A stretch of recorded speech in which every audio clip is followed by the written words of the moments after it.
himself. And he said to me, at one point, he got very serious. He said to me, Mia, your mother and I have done everything we could to get you here.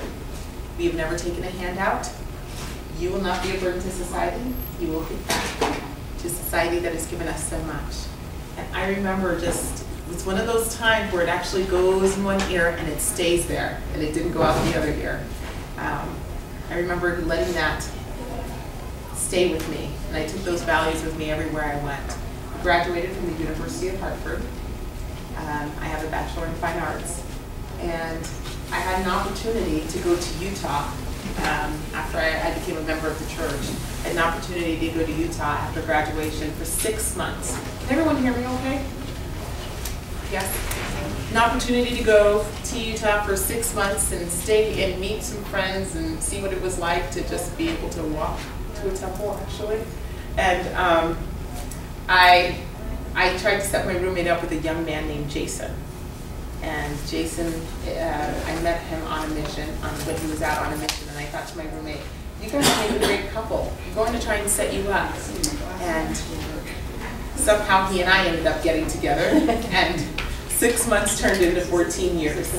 He is an incredible husband. We have 3 amazing children, and I could not have a better partner in life.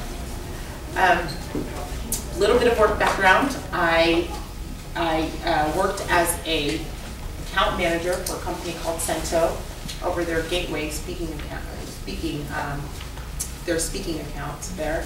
And then I moved over to a company called EchoPass, and I marketed their voice over IP product, and I worked in the marketing department there. And after I had my daughter, I decided to stay home for a little bit. So she was about 1.5 years old before my neighbor said, Mia, we need you to run for city council. Go run for city council. You know how to get things done. So I ran for city council, and it was 3 seats at large, and I came in first in 3 seats. And there were a couple of things that were going on in Saratoga Springs that I wanted to make sure we looked at. Saratoga Springs in '97 was incorporated, and they pretty much incorporated from the county. They had a very, very low ag tax at the time. So when they incorporated, they left it there because they were doing so much with building permits. So it was a growing city. It's growing. It's continuing to grow, actually. But there was 1,000 people, no infrastructure, no police department, no public safety, nothing. Well, in 2008, I remember asking, what's going to happen if the housing market drops? And everybody said, that's not going to happen. No way. Well, we all know what actually happened. Housing market dropped, and we went back to making the same revenues in '97 that we were making same revenues in 2008 that we were making in '97.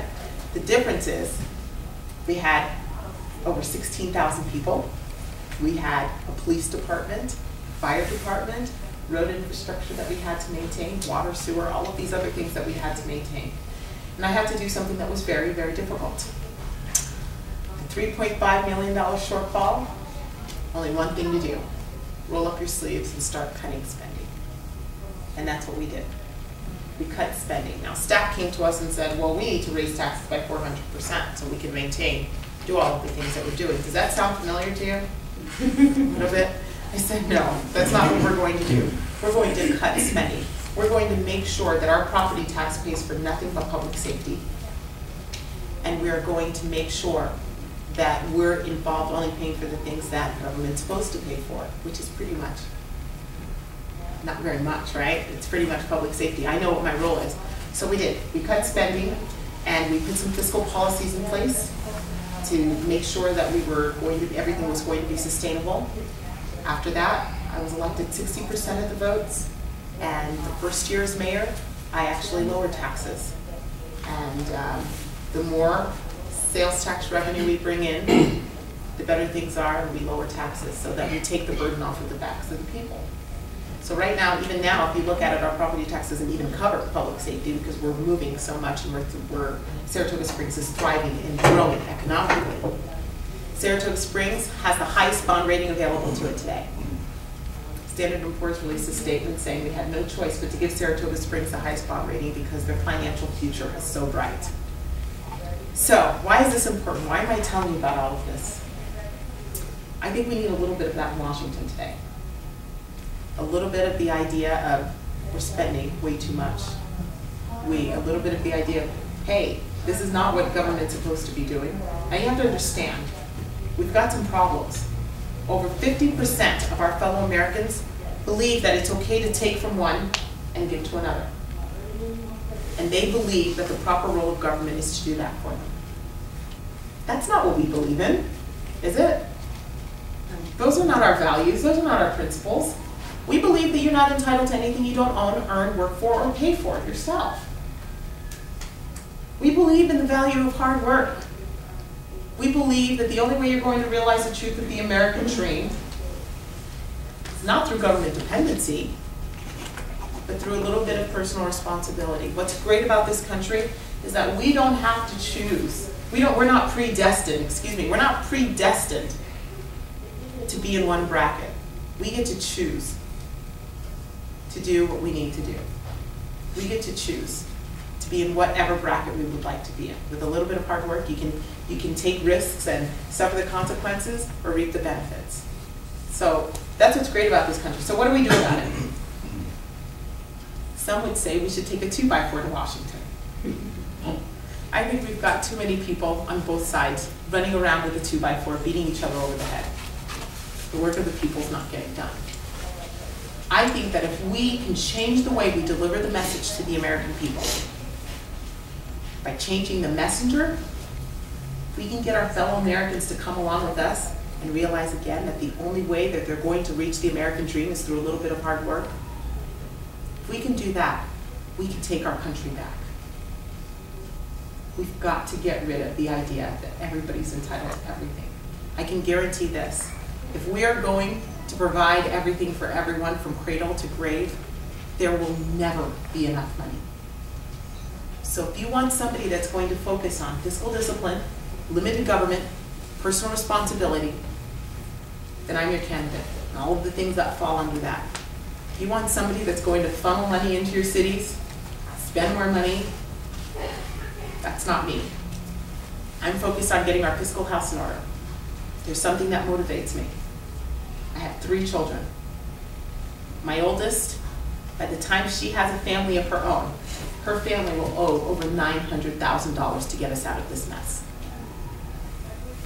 It's really bleak, but I believe that there's hope. I believe we live in the greatest country in the world. If we don't act now, we are in danger of losing it all. So I kept it brief because I wanted to have you ask questions. I know the question and answer part is the most important. Get to know me, get to know who I am as a person, and then hopefully I'll get you out of here at a reasonable hour and you can go and have dinner with your family. Yes, yes, sir. So I've listened to all the candidates and been very impressed with a lot of things that I'm hearing. And the question that comes up in all of these is Jim Matheson. And I'm sure that's usually my closing. And then I've got to introduce Kevin again. Kevin, this is the Democrat that follows me around everywhere. Everybody say hi to him. Hi, Kevin. Hi, Kevin. You can save it for the end if you'd like, or. Well, I don't know. Do you guys want me to go into this right now? Sure. Yeah, why are you the best candidate? Why not? There's a lot of good candidates out there. There are a lot of great candidates out there. You're absolutely right. And so you have to ask yourself, first of all, if you can't get to Washington, you're not going to be able to do anything. So who is the best candidate to beat Matheson? Okay. Matheson is a great politician. He is 6-0. It's not an accident. It's not a mistake. You know what he does? This is how he does it. He takes Republican nominees. This is not rocket science. He takes Republican nominees. You guys can remember this. And then he is able to define them as being too extreme. Then he picks up the independent votes, he picks up the moderate votes, and even some women votes. That's how he wins. He cannot win without those votes. You realize that. He can't win without those votes.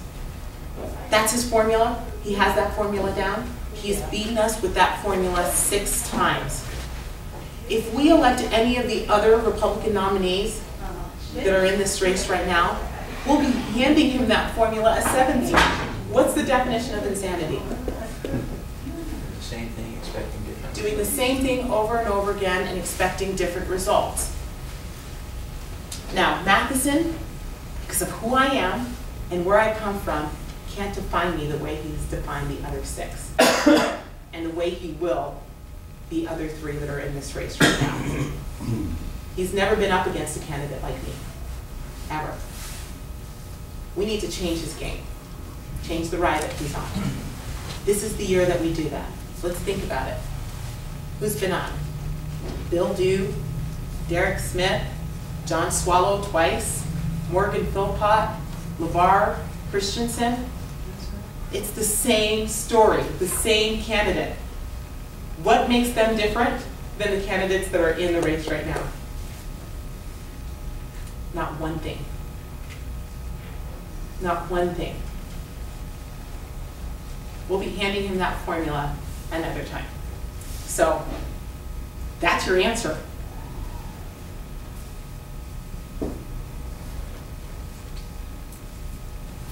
Mia, I hear everybody, all the candidates are saying we got to go back and got to cut spending. Right now we have a $14.5 trillion deficit. To put that in perspective, if you stack dollar bill flat on top of each other, that would build 377 bridges to the moon. On top of that, we've got Freddie and Sally on the hook for about another $7 trillion. And we have an unfunded responsibility to Social Security and Medicare of, I've heard estimates as high as $100 trillion. Everybody's talking about how we're going to do this. If the government taxes us twice as much as what they're doing right now, or if they cut the budget in half, they'll still be $1 trillion short every year. We're paying $400 billion a day in interest. And on top of that, I want to know how we're going to do all this and still fund defense. Okay, the top things that we pay for right now, that actually, that's starting to run and even running in a deficit. Medicare, Medicaid, Social Security. Everything else has to be borrowed. Everything else has to be borrowed. $4 billion is what we do, and climbing. Deficit spending. So, guys, entitlements have to be on the table. They must be on the table. Did anybody hear Paul Ryan's speech today? You can find it on YouTube. It was a compelling speech. But we have to put entitlements on the table. Now, are we saying we're going to pull out the rug from under those that are on Social Security today? No, I don't think that that's appropriate, because they don't have the option of going back to work. And they put money into Social Security, and federal government spent it irresponsibly. That's what happened. So, there are things that we can do right now with Social Security that can at least sustain it until we phase things out. Okay, this is not reinventing the wheel, right? There is the increase the age of retirement. There is adjusting the bend points. Taking the 35, instead of the 35 highest wages, you take the 40 years of the highest wages. Then there's decreasing the cost of living. So instead of it increasing, you bring it down 3% or 0.3%. And then that way you're starting from here instead of continuing to increase that. And then there's something else. The left, their solution, one of the solutions that they threw out there was we have to remove the cap. So anything over $106,000, right now you don't pay Social Security tax on. Everything over that, you don't. So what they want to do is remove the cap so that there's no limit, so that they'll collect off of whatever you make. To me, that's a new tax.